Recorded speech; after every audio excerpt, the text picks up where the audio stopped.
thing out there. Why is any object we don't understand always called a thing? Headed this way. I need you.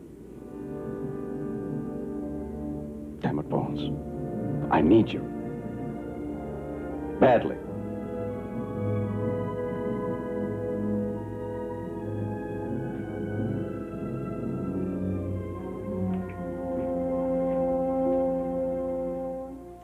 Captain Kirk reunites the crew of the Starship Enterprise as an alien threat speeds toward Earth in the new movie version of Star Trek, one of 5 new movies we'll be reviewing this time on Sneak Previews.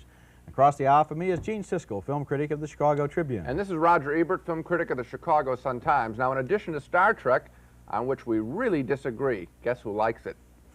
We'll be reviewing Dustin Hoffman's new film about divorce, Kramer versus Kramer, which I think is one of the year's best films. Also, Mr. Mike's Mondo Video, a comedy film originally made for TV but thrown off the air by a television censor. Also, a second look at the Walt Disney cartoon feature, Sleeping Beauty, which is being brought back to hundreds of theaters nationwide for Christmas.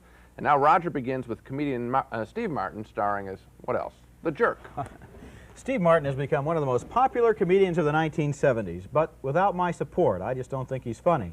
Still, I have my hopes for Martin's movie debut in a new comedy called The Jerk. I thought maybe the movie wouldn't depend entirely on Martin's rather shallow comic personality. To say I was disappointed is an understatement. The Jerk is a flat, dumb, and tasteless movie in which calling Steve Martin's character a jerk is almost an act of kindness. Martin plays the adopted son of a black sharecropper. He hits the road seeking fame and fortune. He gets rich with a new design for eyeglasses, and then he louses everything up because, well, because he's such a jerk. Here's a scene from early in the movie after Martin has left his home in the South and meets the beautiful Bernadette Peters.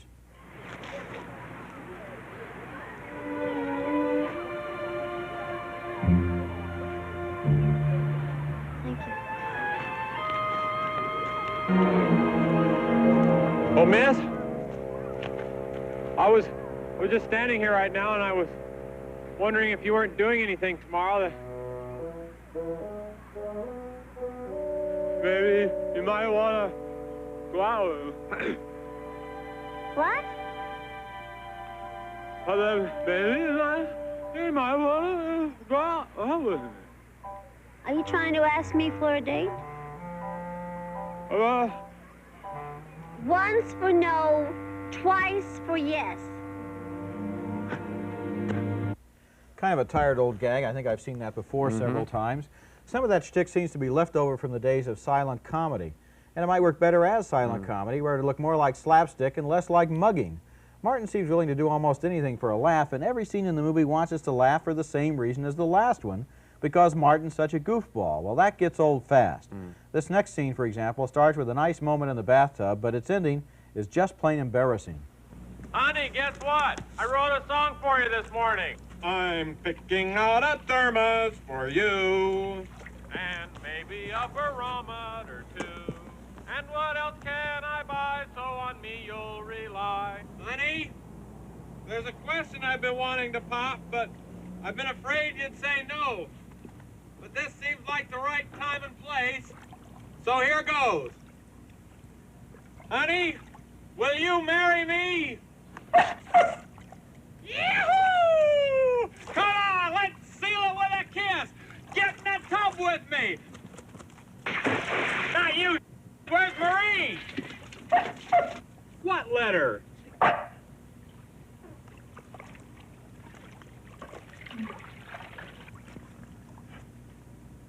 Dear neighbor,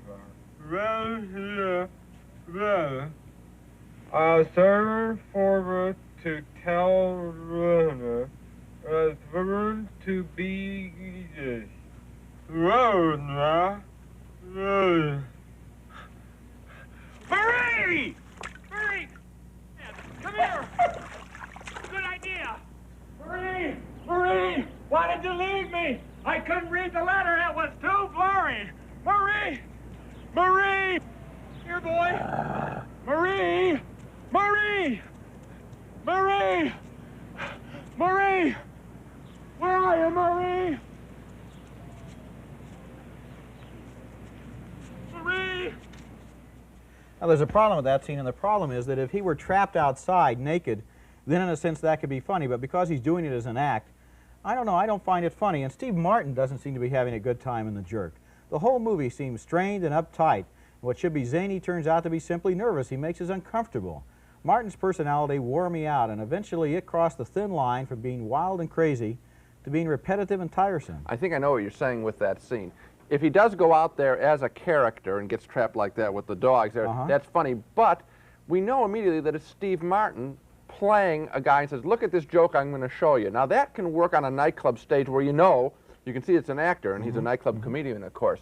It doesn't work in a feature-length movie. We want to see a real character there. There's no character there. Jerry Lewis used to do the same thing, but it was Jerry Lewis portraying a stumble-bum kind of guy. We're always aware that it's Steve Martin laughing at what he's doing while he's doing it. It doesn't work in a full-length movie. And there's a problem there in all the scenes where he's with other people, because they have to pretend that they're playing real characters. In other words, they have to play it more or less straight. They have Bernadette Peters and all the others. They have to be there playing their characters, and then against them is Steve Martin being Steve Martin playing the character, so that they're kind of embarrassed sometimes. There are a few scenes, I mean, the reading of the note with the dribbled water, that was kind of cute. But just trying to imagine seeing 95 minutes of that stuff, it just wears you out a little bit. Now, our next film is much better. I think we both agree. Kramer versus Kramer is an impressive new film about some serious subjects: marriage, divorce, and a child custody fight. Dustin Hoffman stars as a New York advertising executive who's so wrapped up in his work, he doesn't realize his marriage to Meryl Streep is falling apart. One day he comes home from work, and she abruptly tells him she's splitting. Trying to pull her own life together, Meryl Streep leaves Hoffman behind to take care of their 7-year-old son, but later she has second thoughts. She wants her son back, and she and Hoffman meet in a restaurant to discuss it. They haven't talked to each other for months. What? I have a whole speech. No, go ahead. I don't know. All my life, I've felt like somebody's wife or somebody's mother or somebody's daughter.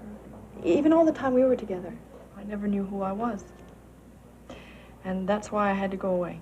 And in California, I think I found myself. And I got myself a job.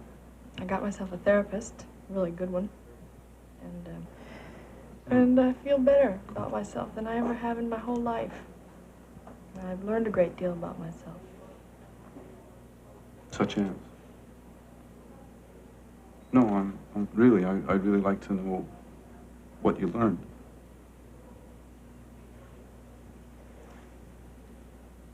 Well, I've learned that I love my little boy, and that I'm capable of taking care of him. What do you mean? I want my son. You can't have him.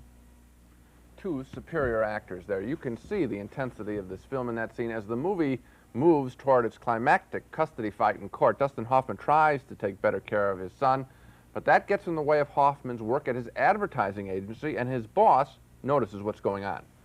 Look, I can't let your family problems interfere with my responsibilities. I got a shop to run. Okay, look, I regret it, and I promise you it will never happen again, okay? Yeah. Oh. Yeah, wait a minute. It's for you. Pick up 461. Who is it? Pick up 461. Yeah? Oh, hi, Billy. What's up? No, 1 hour of television a day, that's the rule. No. I don't care what the other mothers do, Billy. We made a deal. Look, I can't talk now. I'm busy. We will talk about it tonight when I get home, all right?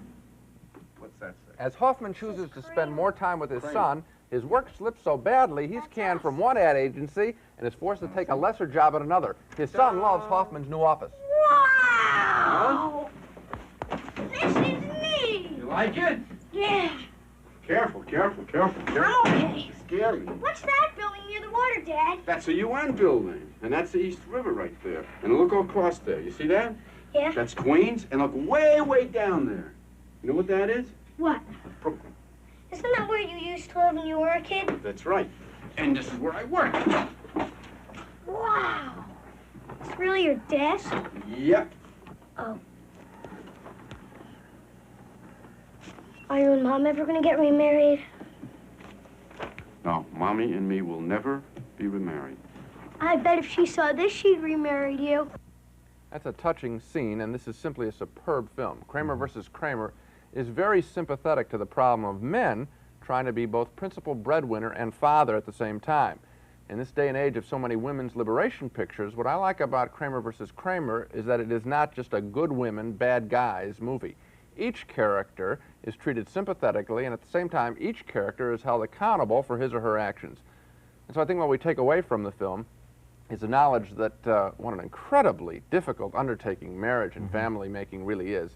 So without any question, in my opinion, Kramer versus Kramer is one of the year's best films. That's my opinion, too. Kramer versus Kramer is already on my best 10 list, and I think this is Dustin Hoffman's best performance. What about Ratso Rizzo? Ratso Rizzo and Midnight Cowboy. That's a very good performance, too, but I think it's kind of easier to do a real character, a real eccentric character like Ratso, than to do a middle-class guy like this. This is really good acting. Yeah. And another thing I liked about the film is that it's not a tearjerker that simply goes for the plight of the kid, as a movie like The Champ did earlier this year. Yeah. The poor kid torn between this marriage that's breaking up and the child custody fight. This is about the plight of the parents, and they have problems too. And what's fascinating is that it takes a very adult approach to this, in which each of the two adults, Dustin Hoffman and Meryl Streep, is trying to do the right thing in 3 different ways. The right thing by their own lights, the right thing to their marriage partner or former partner, and the right thing to the kid. And sometimes the right thing is not the same thing in those 3 cases. The story is very complex for a simple little story about just one marriage. It takes you along this way. At the beginning, when the marriage is breaking apart, you're sitting there thinking, never get married. Yeah, right. Then when they go into court, you think, never get divorced. and I sat there wondering, you know, why don't we get more movies like this? This is something about such a common subject, marriage, divorce, and we just don't get it in American films very often. This is an unusual film. I know it's getting a lot of praise from a lot of critics, and so people might think it's something with spaceships or a big spectacular. There's no big spectacular. What's spectacular is the quality of the acting, the quality of the writing, characters that make you think about them after you left the theater. Well, I don't think people will think it has spaceships in it, but it certainly has a lot of inner space in it. I saw the movie twice, and both times I was really left thinking about these people and about their lives. But speaking of spaceships, for our next movie, Star Trek, there are, I think, 2 questions that have to be answered. Everybody wants the answers to these. First, does Star Trek do justice to the popular television series? And second, are the special effects any good?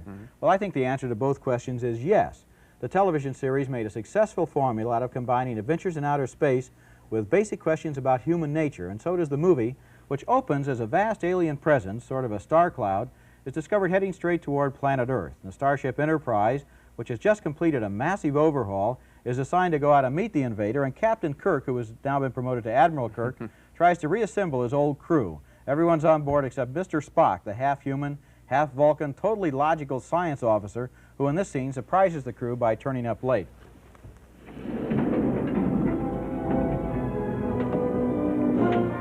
Permission to come aboard, sir. Granted, sir, granted.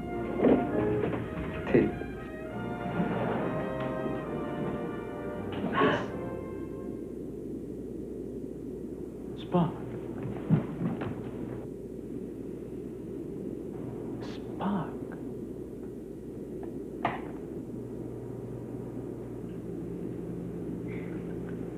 I've been monitoring your communications with Starfleet Command, Captain. I'm aware of your engine design difficulties. I offer my services as science officer. With all due respect, Commander. Mr. Spock. Well, so help me, I'm actually pleased to see you.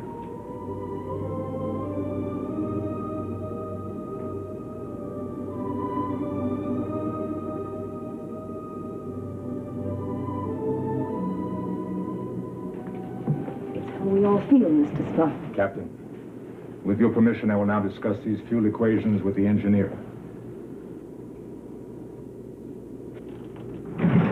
Mr. Spock, welcome aboard.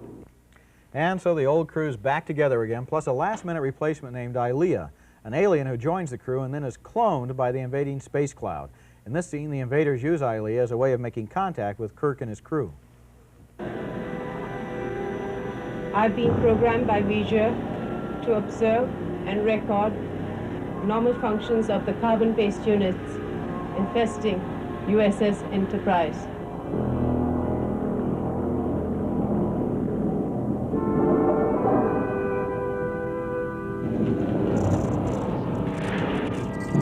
Jim, tricorder. Who is Vijay. Vijay is that which programmed me. Where is Lieutenant Ilea? That unit no longer functions.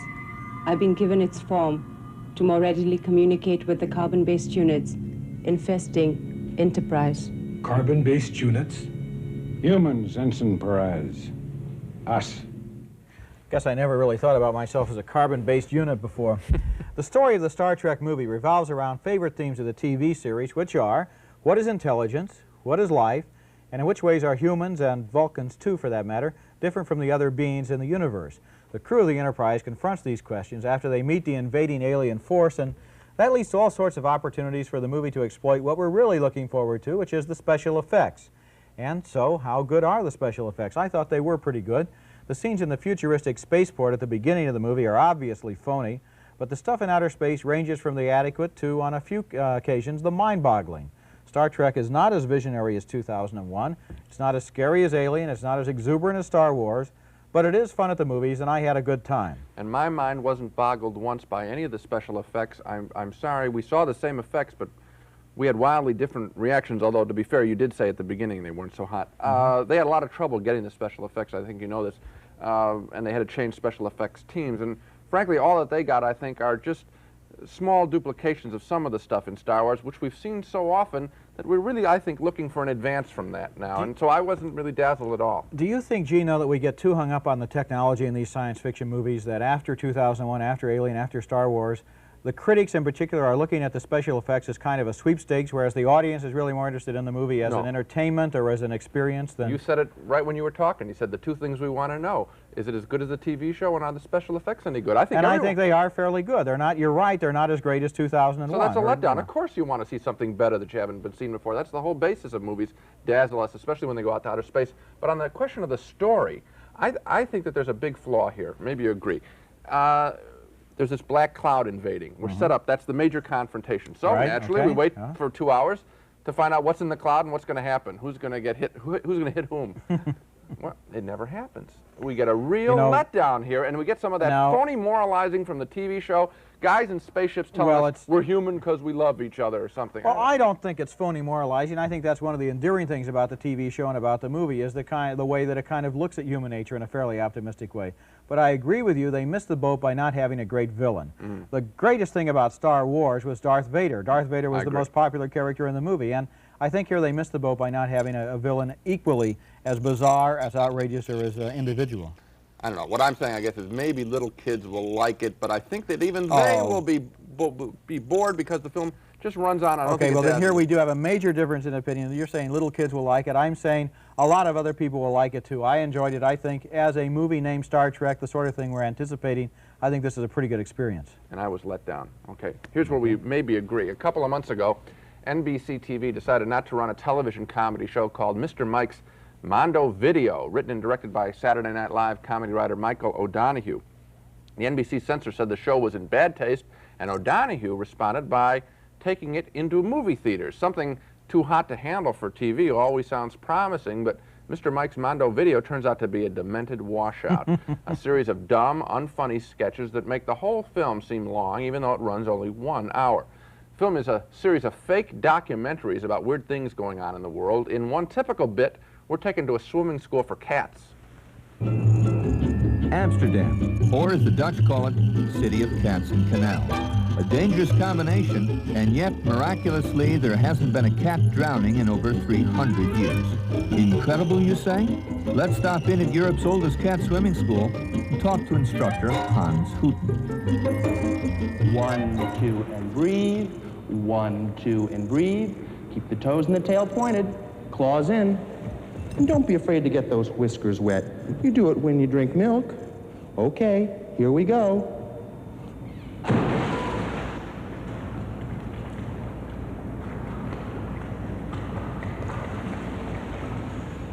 Yumpin' Yiminy, you're swimming! Now remember that flutter kick. Moments like this make it all worthwhile.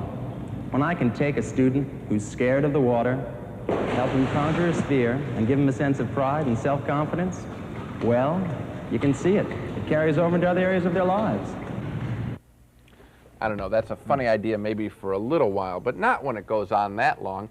The principal writer for Mr. Mike's Mondo Video, obviously, as you can see, likes his humor a little sick, and the film is going to offend a bunch of people, I'm sure. I found only a couple of its routines at all funny, so it turns out that NBC censor was right. Mr. Mike's Mondo Video is raunchy, but that censor could have gone on and said it's also inane and juvenile. A bad show. Right. You know, it's oftentimes the case that when the censor for one of the networks criticizes something or doesn't let it on the air, we all jump on the bandwagon and say, gee, this is terrible, it's censorship. In this case, the guy deserves a round of applause because Mondo Video is pure garbage as far as I'm concerned. It wasn't funny at all. Yeah. And go ahead. No, people, I think, are interested in this because of the Saturday Night Live crew on this. Well, they're not there very much. A couple of the actors make a few token appearances. This is not like one of the shows on NBC, and you're going to be really run down. We showed that clip, you know, of the cat swimming, and that was actually taken from the videotape of the show that was going to go on the television. When you blow it up in a movie theater, as been done, it's washed out colors. It's not only short, only an hour. It's not only insipid. It's out of focus. You got it. I was sitting there, I almost had a list. You know, I thought, I've seen a lot of bad movies in 10 or 12 years, but I've never really felt quite so ripped off as I feel sitting here in Mr. Mike's Mondo Video. So a happy Christmas to you too, Mr. Mike. And it's a tradition around the holiday season that the people of Walt Disney re-release one of their full-length animation features. And this year they've dusted off the 1959 cartoon version of Sleeping Beauty. Now, this is not one of the great Disney animated classics from the late 30s or the 40s, but it is a lively and playful retelling of a favorite fairy tale. And here's a scene you might remember, Prince Charming talking about an enchanted voice he's heard in the forest. You know, Samson, there was something strange about that voice. Too beautiful to be real.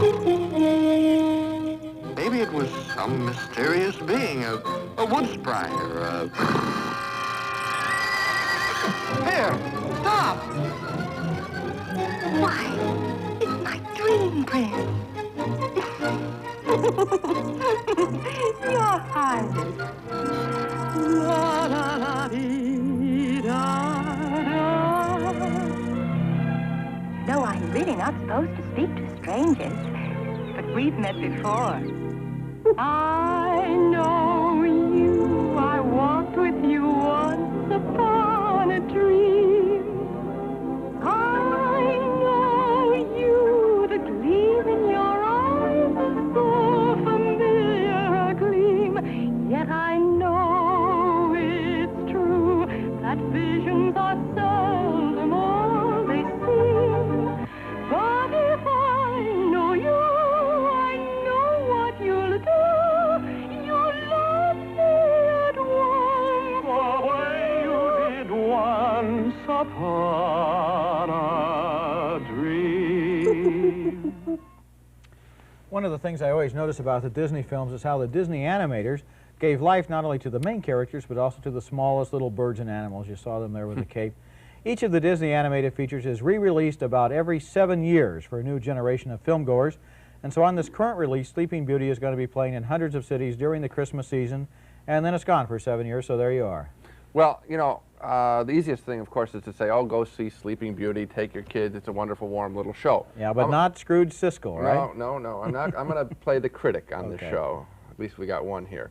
Wow, okay. Yeah, and I'm going to say that, emphasize the point that you made, which is this is not in the same league as Bambi, Pinocchio, Dumbo. Those are some of my favorite movies ever made. This is not in that league. You said it, and I think what we could see in that clip is the background stuff is sort of flat there. We used to have that full animation in those earliest pictures. It's too costly now. So, okay, it's a nice little show, but I just want to make it real clear this is not in the same league. I don't know if I'd go out of my way to see this. So, okay, so wait a minute. You're saying it's not as good as the great Disney classics, so don't go see it. I'm saying it's not as good as the great Disney classics, but it's this Christmas's Disney release, so it's not that bad. It might be worth seeing. Yeah, all I'm saying is I wouldn't rush to take my little kid there. I'd see if there was something else. Who knows? I might even want to see Star Trek as much as I didn't like it rather than this. Well, Gene, let's argue that later, because now, leaping into the balcony on a ferocious mission of vengeance against lousy movies, here he is, Spot the Wonder Dog, who barks every time he sees a film that ought to be cut up to make ukulele picks. Start cutting, Spot. My dog of the week is a weak imitation of those old Arabian adventure films of the 40s, starring Sabu. Now, those were magical films, but this new one is deadly. It's called Arabian Adventure. Wow, what a clever title. I bet if they made a musical, they'd call it Arabian Musical. Anyway, Arabian Adventure is a cheap ripoff. Its flying carpet scenes are threadbare as a little boy fights against a bad king. The kid meets good and bad genies. One genie looks like a fat old man you might find hanging around a bus station. Cheapness is everywhere in Arabian Adventure. Now watch out for dogs like this when they come to your town. Be suspicious when a movie has lots of ads, no big-name stars, and opens or 30 or 40 theaters at once in your town. That's a sure tip-off to a rip-off. Wow, poetry. My Dog this week is one of those R-rated softcore sex films. Doesn't just give sex a bad name, it even gives movies a bad name. It's called The Stud, and it stars the veteran British actress Joan Collins in a preposterous and dismally anti-erotic story written by her sister Jackie Collins. I wish they'd keep their fantasies in the family. The movie co-stars Oliver Tobias in the title role as the Stud. And he's the manager of a London disco. He spends his evenings bouncing the patrons and his nights bouncing on the patrons. He's a full-time gigolo. Some of his better moments in an elevator are captured on videotape, alas, and then everybody blackmails everybody else. And what we're left thinking is, if sex is this much trouble, maybe it would be more fun just to sit out for pizza. Good point.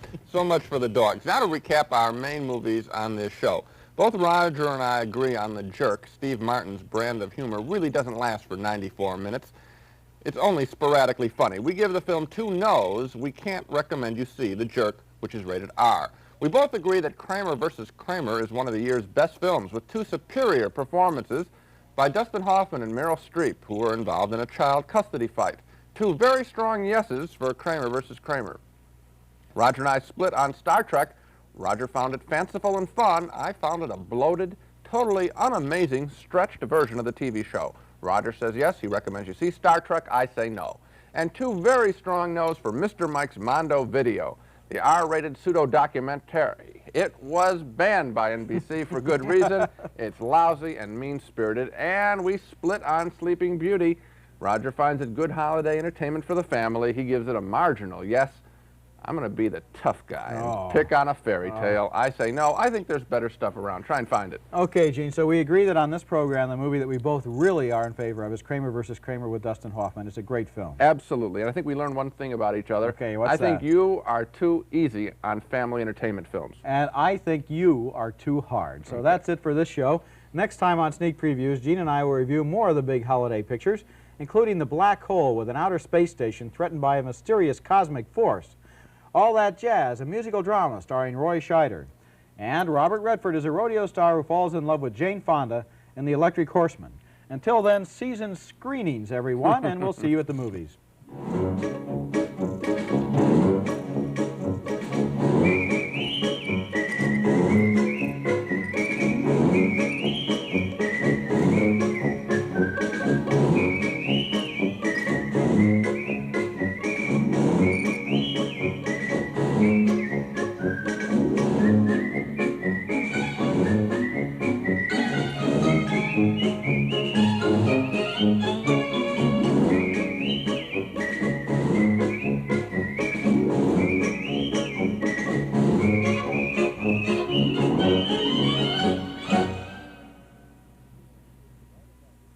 Funding for Sneak Previews was provided by this station and by other public television stations.